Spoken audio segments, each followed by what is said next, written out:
Os trabalhos não param e hoje a gente começa uma série. Você tem muita coisa para anotar ao longo dessa semana. A gente vai falar da matéria-prima da vida cristã. Sem isso você não é nada. Sem isso você está perdido. Fé. Só que a fé, ela precisa ser estimulada como um músculo. Se você não estimula a fé, ela atrofia. E você começa a se apavorar com coisas banais. Tem muitas coisas que para resolver não precisaria nem de fé. Tem coisas que a gente poderia ir lá e resolveria. Mas a gente começa a orar por coisas pequenas, porque a nossa fé começa a retroceder. De repente, eu começo a fazer uma tempestade no copo d'água por coisas idiotas, pequenas, e aquilo que deveria realmente colocar meu rosto no pó, orar, clamar, eu simplesmente ignoro, finjo que não está acontecendo, porque estou tomado de medo, pavor, angústia. E eu quero falar hoje, nós vamos ter até sexta-feira para falar sobre técnicas espirituais e bíblicas de como aumentar a nossa fé. E hoje eu quero falar sobre a importância de confiar sem ver. Uma das coisas que a Bíblia mais nos ensina, de Gênesis a Apocalipse, é o poder de acreditar naquilo que ela mesma diz e o quanto aquilo que nós cremos na Bíblia pode se reverter em milagre na nossa vida. Nós precisamos crer no Evangelho, precisamos crer na palavra. Nem tudo que está na Bíblia nem tudo que está na Bíblia, presta atenção no que eu estou falando, nem tudo que está na Bíblia a ciência comprova. Nem tudo que está na Bíblia você encontra ferramentas na arqueologia. A arqueologia é muito recente no aspecto do que é a Bíblia. Mas nós temos uma experiência com Deus. Claro, a Bíblia não é um livro 100% de fé. Quer dizer, a Bíblia é um livro 100% de fé. Mas não é 100% da Bíblia que é aleatório no aspecto de não ter comprovação. Existem muitas comprovações bíblicas sobre o que tem na Bíblia. A Bíblia não é um livro só de fé no aspecto de, olha, não tenho nada para ver, nada para tocar e eu acredito. Não, tem muita coisa na palavra de Deus. Você vai visitar Israel, você vai andar nas ruas onde Jesus andou. Existem, sim, na arqueologia, muitas descobertas que evidenciam a literalidade do texto sagrado, mas a maior evidência do texto sagrado não está na arqueologia, mas está na nossa experiência pessoal. Como eu sempre digo, eu não creio só no Deus do Abraão, no Deus do Isaac, no Deus do Jacó. Eu creio no meu Deus. Então muitos perguntam, como você prova a existência de Deus? Ele falou comigo hoje. Como você prova que Deus existe? Ele me tocou hoje. Eu não preciso abrir uma Bíblia e debater teologia com você para mostrar que Deus existe. Eu vou falar da minha experiência. E eu digo para você que a maior prova de que Deus existe é a sua experiência. Porque podem chamar Abraão de mentiroso, Isaac de mentiroso, Jacó de mentiroso, porque eles não estão aqui para se defender. Mas como é que alguém vai dizer que a sua fé, você que está vivo, que é testemunha, como é que alguém vai dizer que a sua fé é mentirosa? Se você tem uma experiência. Podem não acreditar em você, mas que você é uma comprovação de que Deus é real, de que Deus existe, isso é maravilhoso. Então, a Bíblia, ela nos deixa claro que a partir dela vem a vontade de Deus. Nós temos a palavra de Deus como guia da fé. Então, a minha fé não é aleatória. Eu não acredito em tudo que eu sinto.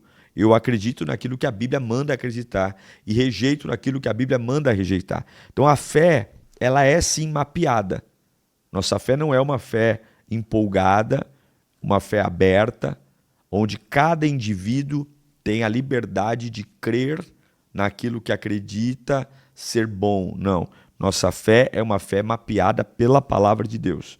Então, a nossa série Pensiore hoje, nós vamos começar a trabalhar ao longo dessa semana em algumas histórias bíblicas, de alguns ensinamentos claros e evidentes, que mostrando o caráter de Deus versus a prova da fé, como aumentar a fé.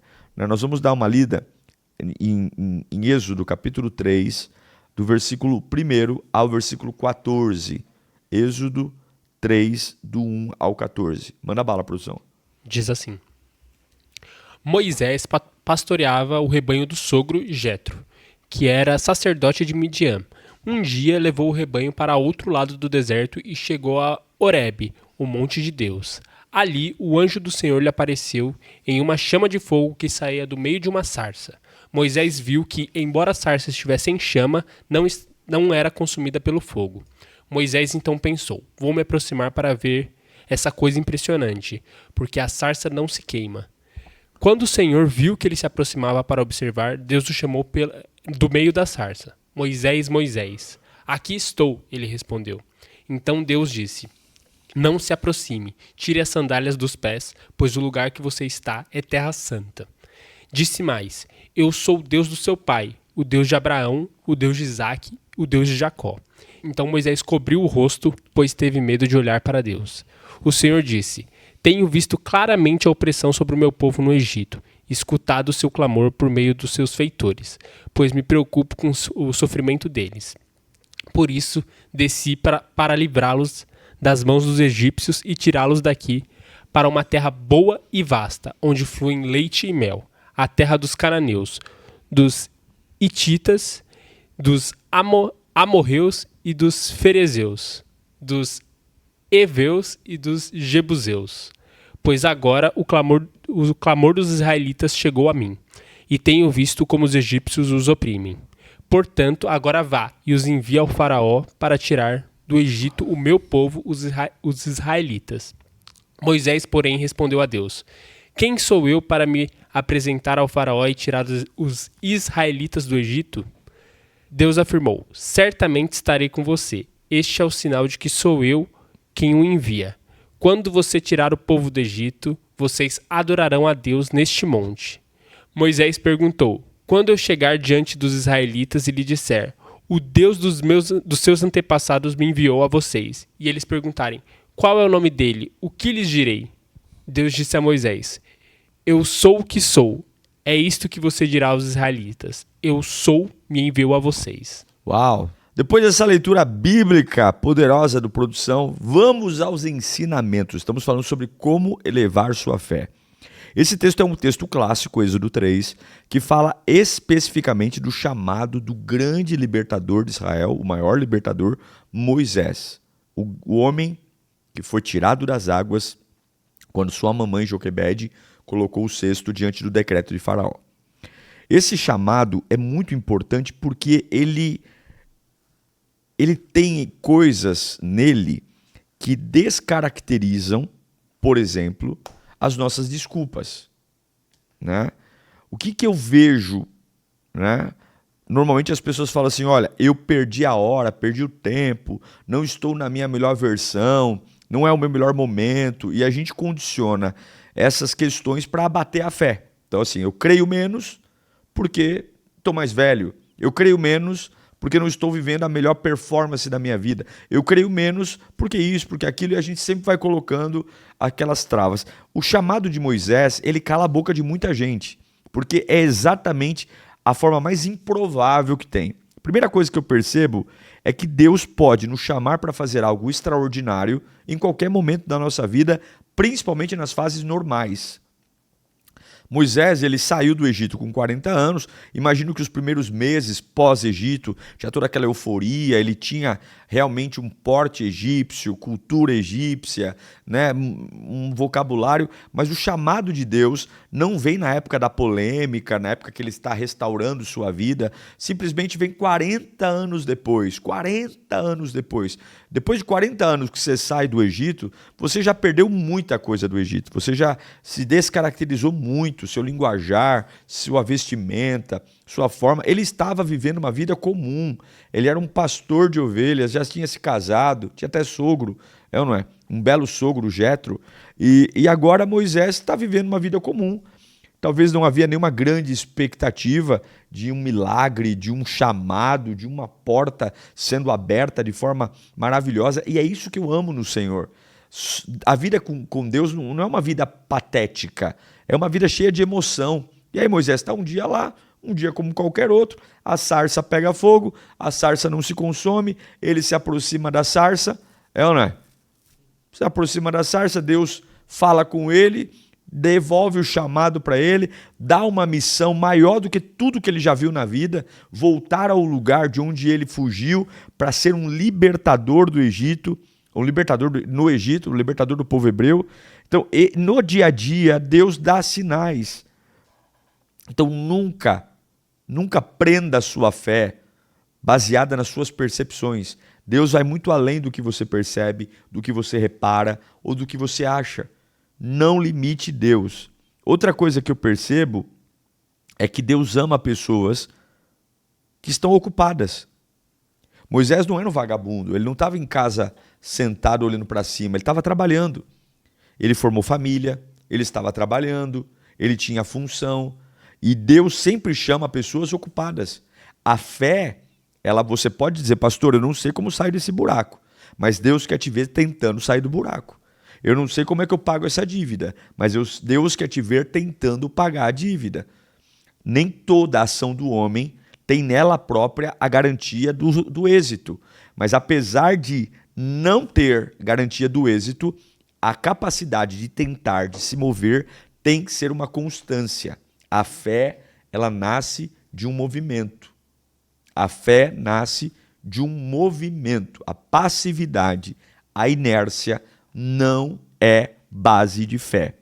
Tá? Deus não disse a Moisés, vai arrumar alguma coisa na vida que eu vou te usar. Não, ele já era um pastor. Ele estava sendo usado. Então, existem sinais no dia a dia de Deus para você. Tá? Outra coisa importante, quando Deus chama Moisés, Deus não disse a Moisés, eu sou o Deus de seu pai, o Deus de Abraão, o Deus de Isaac, o Deus de Jacó, né? Deus fez questão de dizer a Moisés que ele não era só o Deus daquele momento, mas ele também era o Deus dos seus antepassados. Porque algumas vezes nós achamos que Deus começou algo na nossa vida do nada. E não é do nada. Eu creio que eu sou fruto de promessa. Eu creio que eu sou fruto de oração. Eu creio que Deus tem compromisso com a geração que eu estou inserido. Então, quando você estiver receoso com alguma coisa, com medo, porque o que Deus tem para você é sim maior do que você. Eu carrego essa bandeira a vida inteira. O que Deus tem para mim é maior do que eu. O que Deus tem para mim, o meu dinheiro não paga. O que Deus tem para mim, eu não tenho apoio suficiente. O que Deus tem para mim, eu não tenho todas as certezas. É isso que Deus tem para mim. E Deus quer ver eu andando pela fé. Então ele é o Deus, eu sou o Deus do Abraão, do Isaac e do Jacó. Para que Deus está falando isso? Não tenha medo. Isso que eu estou te pedindo, eu já pedi para outras pessoas. Olha, e eu fui fiel com eles. Eu não pedi Isaac para Abraão, não fui fiel. Não fui fiel com Isaac na terra dos filisteus, abençoando a sua sementeira, plantava 1 e colhia 100. Não fui fiel com Jacó, dando da descendência de Jacó uma nação, cumprindo em Jacó o que prometi para Abraão. Pô, Moisés, eu vou ser com você, cara. Eu vou ser com você. Quando você estiver receoso e a fé começar a minguar, a murchar, lembra de quem Deus é. E Deus ouve as nossas orações. A Bíblia vai dizer, em Êxodo 3, que o chamado de Moisés vem porque Deus ouviu o clamor do povo que estava lá no Egito aprisionado há 400 anos. Não é que Deus acordou um dia e disse, agora eu vou fazer alguma coisa. O povo estava clamando. Deus ouve as orações. Orar é importante. Orar quando eu estou acorrentado, orar quando eu estou viciado, orar quando eu estou preso. A oração é um remédio para todas as horas. Aí alguns falam assim, pastor, mas as pessoas vêm muito para Deus por conta da dor. E qual o problema? Seria melhor vir no prazer? Seria. Mas é melhor vir com dor do que não vir de jeito nenhum, é ou não é? É melhor vir com dor do que não vir. O fulano aí, ele tá vindo para a igreja, mas ele só quer arrumar namorada. Pô, que bom que ele tá vindo para a igreja para arrumar namorada. Podia estar indo pro baile, podia estar indo pro funk, é ou não é? O problema é que a gente sempre vê defeito. Todo movimento em relação a Deus, até mesmo quando os motivos não são muito honestos, é um bom movimento. Porque uma hora Deus pega, uma hora Deus transforma. O povo estava orando. Era um povo que a maioria deles nasceu no Egito. 400 anos a escravo, Só se tivesse alguém com mais de 400 anos, que eu não acredito. Todos eles que estavam ali nasceram onde? No Egito. O próprio Moisés é egípcio. Moisés é africano, egípcio. Nasceu no Egito. Então você vê que havia uma dificuldade de orar, de clamar, porque eu já nasci numa cultura pagã, onde tudo que eu lembrava de Deus eram velhas lembranças dos meus avós, dos meus bisavós, que contavam como era. Então o povo nasceu escravo. Agora, mesmo escravo, mesmo sem conhecimento bíblico, mesmo sem lembrar muito da história, eles começaram a orar. E quando você ora, a tua fé acorda. Quando você ora, a tua fé desponta. Ore. Ore com vontade, ore sem vontade. O povo de Israel orou. E quando ele orou, Deus se levantou para livrá-los do seu sofrimento. Se você orar, Deus vai se manifestar. Creia nisso. Não venha com conversa fiada. Ore. Deus intervém quando há injustiça. Deus intervém quando há sofrimento. Mas qual é a mola propulsora da intervenção divina? A oração. Porque eu posso passar por uma injustiça e aceitar essa injustiça. Você sabe que toda oração ela é um protesto. Toda oração é uma denúncia. Você está denunciando ao dono da vida uma situação. Aí você diz assim, pastor, mas Deus não sabe o que eu estou passando? Deus sabe, mas Deus é um cavalheiro. Ué, tem gente que aprendeu a sofrer e gosta de sofrer. O povo hebreu, quando sai do Egito e quando começa a apertar o cerco no deserto, eles querem voltar. Eu preferia comer as melancias, comer carne, os peixes, os pepinos, o alho poró, lá no deserto, lá no Egito. O que os caras estão falando? Eu prefiro voltar a ser escravo e comer bem do que ficar aqui. Como se eles falassem, Deus está piorando a minha vida. Tem pessoas, pasmem vocês, que gostam de sofrer. Agora, a oração é um ato de revolta. A oração é um ato de clamor, de liberdade. Muitos poderiam estar libertos, mas não estão porque não oram. Muitos poderiam estar livres do mal, mas não estão porque não oram. Agora, a pergunta que eu faço para você é, você quer aumentar a sua fé? Para quê? Não, pastor, eu quero aumentar a minha fé. Para quê? Se tu não faz nada com a fé que tem? Para que tu quer mais poder se tu não faz nada com o poder que tem? Para que tu quer mais dinheiro se tu é péssimo com o dinheiro que tem? Para que tu quer mais oportunidades de trabalho se a oportunidade que tu tem hoje tu é relaxado, vagabundo e preguiçoso? Para quê? Para quê? Então eu vejo um Moisés que 40 anos se passaram desde que ele saiu do Egito e ele está trabalhando, ele formou família, ele não é um vagabundo, ele está cuidando de ovelhas, ele está disponível para os planos de Deus. Você está disponível para os planos de Deus? Moisés está disponível para viver novas experiências. Quando ele vê uma sarça ardendo, pegando fogo, ele não sai correndo. Ele não fala que é assombração. E ele também não ignora, ele vai ver o que é. A voz de Deus vem depois que Moisés se aproxima da sarça. Quando você vê algo novo, você se aproxima ou você rejeita? Quando você vê algo novo, isso chama a sua atenção, você vai com um olhar de curiosidade, um olhar de descobrir, ou você já sai logo falando mal, que é coisa da sua cabeça, e logo ignora. Moisés estava, mesmo depois de 40 anos no deserto, e olha quantas sarças ele já deve ter visto ao longo de 40 anos. Olha quantas sarças pegando fogo. A diferença é que havia uma coisa nova em algo velho. Sarça pegar fogo não é novo. Sarça pegar fogo e não se consumir é extremamente novo. Então ele deu uma chance para um ambiente comum falar algo novo para ele. Você está disponível para ser um testemunho nas mãos de Deus?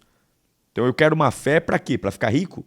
Eu quero mais fé para quê? Para ficar famoso? Ou eu quero mais fé para desbancar esses enroscos da minha vida, essas tragédias, e o nome do Senhor vai ser glorificado. As pessoas vão olhar para mim e eu vou dar glória a Deus. Porque Deus conhece o nosso coração, meu irmão. Deus sabe quem a gente é. Deus sabe se a gente vai se perder ou não. Então, você tem que olhar e dizer: Deus, aumenta a minha fé, porque eu estou disponível, eu estou aberto para o novo e eu vou ser um testemunho vivo daquele que me chamou. Moisés acreditou em Deus, não deu seus jeitinhos, não conversou, não contou história. Claro, ele tinha seus medos. Moisés logo foi falar sobre a língua, sobre será que o povo lá vai acreditar em mim? Olha como eu saí de lá. Mas Deus tem 3 atributos poderosos, dentre tantos atributos que ele tem. Os atributos de Deus são infinitos, mas 3 atributos que você não pode esquecer. Quando você estiver numa situação que a sua fé é desafiada. Deus é onipresente, onisciente e onipotente. Onipresente, ele está em todos os lugares. Se ele está em todos os lugares, ele vê tudo. Pô, se ele vê tudo, isso me ajuda demais. Me economiza muitas histórias. Deus está vendo conversas que eu não estou vendo. Deus está participando de reuniões que eu não tenho noção. Deus sabe o que alguém que diz uma coisa para mim e quando está longe de mim diz outra. Então, se eu estou na mão de Deus, eu estou na mão de alguém que estabelece os caminhos da minha vida com onipresença. Ou seja, ele não costura só aquilo que me beneficia, mas ele sabe tudo o que está acontecendo à margem da minha vida e ele já prepara-me para viver tudo o que está acontecendo à margem da minha vida. Deus é onipresente. 2, Deus é onisciente. Ele sabe de tudo. Não há esconderijo que Deus não possa ir. Não há segredo que Deus não descubra. Não há conversa que Deus não ouça. Ele sabe tudo. Não há nada que um cientista vá descobrir que Deus, na sua sabedoria, já não tenha. Tudo vem dele. Tudo é dele. E ele é onipotente, dono de todo o poder. Não há nada que ele não possa fazer. Não existe nenhum impossível para Deus. Então, partindo do princípio que ele é onipresente, onipotente, onisciente, partindo do princípio que ele está em todos os lugares, que ele sabe tudo e que ele pode tudo, Deus é o que é. É isso que ele vai dizer para Moisés diante de um grande desafio. Olha, quando perguntarem quem me enviou, olha, quando perguntarem quem o Senhor é, o que eu direi a eles? Diga que o eu sou te enviou. É como se Deus falasse: eu não caibo dentro de um adjetivo. Eu não caibo, eu sou tudo o que você precisa, Moisés. Eu sou tudo o que você precisa para desempenhar aquilo que eu te mandei para fazer. Não fale comigo, não duvide de mim, marche, faça. Deus te chama para viver experiências novas nesse dia. E eu espero de verdade que você permita que a palavra de Deus floresça em você, te dê condição, te dê sabedoria, te dê disciplina, te dê inspiração para viver o novo na glória do Pai. É ou não é, produção? É isso aí, pastor. Amém. Então, vamos orar por isso. Vamos pedir a graça de Deus que venha ao nosso encontro. Porque essa semana inteira eu vou cutucar você aí para você ter mais fé, para você aumentar sua fé. A semana inteira nós vamos trabalhar. E eu preciso confiar. De repente você está vivendo sua vida e está como Moisés, conversando com uma sarça. É uma conversa audaciosa. Você está ali no deserto, rodeado de ovelha, cocô de ovelha. Aí vem uma voz e descortina um plano muito maior do que você. De repente você está ali vivendo sua vida comum. Deus fala: ó, você vai enfrentar o maior líder do planeta. Você está aqui em Itaquera. Deus fala assim: ó, você vai lá enfrentar o Joe Biden. Você vai dizer: não desafie o que Deus pode fazer. É ou não é, produção? Isso aí, amém, pastor. Senhor, nós precisamos aprender a confiar mais na tua voz do que na nossa visão. E eu sei que existem muitas pessoas aqui me assistindo que têm literalmente faraós no seu retrovisor. E muitas vezes perguntamos o que nós nascemos para fazer. Qual é o chamado da nossa vida? Qual é o motivo? Mas o nosso motivo é um só. É o Senhor o nosso motivo. O Senhor é a nossa alegria, o Senhor é a nossa paz, o Senhor é o nosso contentamento, o Senhor é a nossa esperança, o Senhor é a nossa fortaleza, o Senhor é o nosso socorro bem presente na angústia, o Senhor é a nossa fonte de vida, o Senhor é tudo, o Senhor é todos, o Senhor é o nosso Pai bendito. E eu te peço, Senhor Jesus, ajuda-me na nossa incredulidade, ajuda-nos na nossa falta de fé, ajuda-nos, Pai, naquilo que temos sido realmente displicentes. Ó Deus, nós precisamos ouvir a Tua voz e confiar na Tua voz, mesmo que os nossos olhos digam o contrário. Nós queremos exercitar a nossa fé a partir daquilo que está nas nossas mãos hoje, daquilo que o Senhor tem colocado para fazermos agora, sem desculpas, sem medos, sem traumas. Deus, nós queremos exercer aquilo que o Senhor nos chamou para fazer com muita excelência, com muita sabedoria, com muita disposição. Tira de nós a preguiça, tira de nós o desânimo, tira de nós aquilo que tem sabotado o crescimento da nossa vida. Porque dias comuns podem ser dias extraordinários. Uma vida apagadinha, de repente o Senhor aparece e dá a nós uma grande direção. E a minha responsabilidade é estar pronto para quando esse dia chegar, eu não passe a vez. Para que quando esse dia chegar, eu não fale que esteja inapropriado, mas que eu esteja pronto para ser usado. Pronto para ser usado, usado por Ti, usado pela Tua presença. É o que eu te peço, crendo que o Senhor nos ouve, Pai. Visita cá nos Teus filhos, encha-os da Tua glória, encha-os da Tua graça, renova-os, aviva-os, batiza-os, encha-os de poder. É o que eu te peço em nome do Pai, do Filho e do Espírito Santo de Deus. Amém.